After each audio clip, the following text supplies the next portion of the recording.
भागवत महापुराण वृतासुर वध।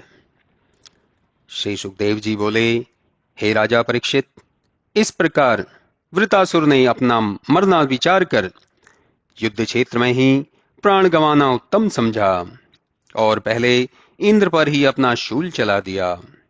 तब उसे आते देख इंद्र ने अपने 100 धार वाले वज्र को फेंककर उसकी भुजा को काट गिराया, जिससे कुपित होकर उसने इंद्र के ऐरावत पर जोर की एक ऐसी गदा मारी कि जिसके भय से इंद्र के हाथ से वज्र छूटकर गिर पड़ा और देवताओं में हाहाकार मच गया। साथ ही सबने वृतासुर के उस पराक्रम की भी प्रशंसा की। इंद्र लज्जित तो हो गए, किंतु वृतासुर के सामने से उन्हें अपना वज्र उठाने का साहस न हुआ। तब वृत्र ने कहा, अरे इंद्र, क्या देखता है, वज्र उठा ले और अपने शत्रु को मार। यह समय विषाद करने का नहीं है। फिर शरीर धर्म पालन करने वालों की सर्वदा विजय नहीं होती, कभी हार भी हो जाती है। यदि उनकी सर्वदा विजय ही होती रहे तो सनातन पुरुष भगवान विष्णु को ही क्यों न पूछे। सब कुछ ईश्वर के हाथ में है।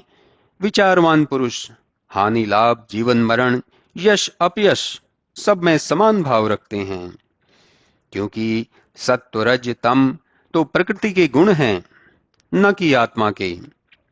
फिर युद्ध तो जुआ के समान है, जिसमें प्राणों की बाजी लगती है।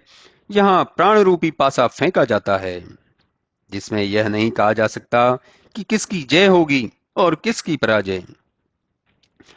श्री सुखदेव जी कहते हैं कि वृतासुर की ऐसी बातें सुनकर इंद्र ने उसकी वीरता, धर्मज्ञता और शीलता की निष्कपट भाव से प्रशंसा की तथा निर्भय होकर उसके सामने से अपनी गिरी हुई गदा वज्र को उठा लिया और कहा, हे दानवेंद्र, यदि तेरी बुद्धि इतनी निर्मल है तो अब तुझे कुछ करना नहीं है। तू सब कुछ कर कृतार्थ हो चुका है। अब तू जगदीश्वर का पूर्ण भक्त है और तेरे जैसा महापुरुष कोई नहीं है। हे परीक्षित, इस प्रकार इंद्र और वृत्रासुर में धर्म संबंधी बहुत सी बातें की और पुनः द्वंद्व युद्ध करने लगे। उस समय विष्णु जी के तेज से इंद्र का बल बहुत बड़ा हुआ था। उन्होंने अपना वज्र चलाकर हाथी की सूंड के समान वृतासुर की लंबी भुजाओं को काट डाला। वह रक्त की धार प्रवाहित करता हुआ पृथ्वी पर गिर पड़ा, जिसे कोई पंख कटा पर्वत आकाश से गिर पड़ा हो। पृथ्वी पर गिरकर उसने अपने मुख के नीचे वाले जबड़े को भूमि में लगा, ऊपर के जबड़े को स्वर्ग में लगा दिया और बड़े जोर से कड़क कर इंद्र को ऐसे ही निगल गया जैसे अमित प्रभाव वाला अजगर हाथी को निगल गया हो। वृत्तासुर द्वारा इंद्र को निगला देख देवताओं में हाहाकार मच गया, परंतु दैत्य के पेट में पहुंचने पर इंद्र मरे नहीं, जीवित ही रहे।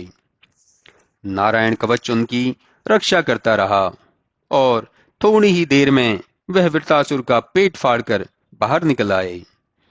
उन्होंने वृत्तासुर का सिर काटकर उसके जीवन का अंत कर दिया। उसके देह से निकला हुआ प्राण आत्म प्रकाश को पाकर सबके देखते हुए विष्णु भगवान को प्राप्त हो गया।